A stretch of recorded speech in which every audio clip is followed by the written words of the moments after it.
ढङ्ग नपुर्याउने भन्ने त्यो चाहिँ अलि बढी देखिया हो कि ढङ्ग पुर्याउन चाहिँ प्रयासरत छौँ है। एकजना त तपाईँका कर्मचारीहरूलाई ढुङ्गा हान्ने मान्छे त एमालेकै नेता हुनुहुँदो रहेछ। तपाईँको राष्ट्रिय अध्यक्षलाई भनिदिनुहोस् न सार्वजनिक जग्गा कब्जा गर्नेहरूलाई तपाईँ संरक्षण नगर्नुहोस् भनेर। कसले समातेर कान समातेर लछार पछार गरेर लाते हानेर गर्नु लुटेर गर्नेहरूलाई ठाउँ नदिनु है। भाग्दैन एमाले। 15 गते 11 बजेदेखि 2 बजेसम्म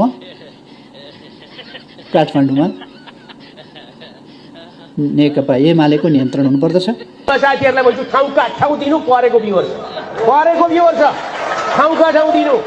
प्रशिक्षण सिद्धिएपछि 15 गतेमा जाँदैन। अनि कसले थाम्छ कसले रोक्छ? अब थुक्क भन्ने हो थुक्क तिम्रो गरिन्छ त तिम्रो चिन्तन तिम्रो त्यही भन्ने हो।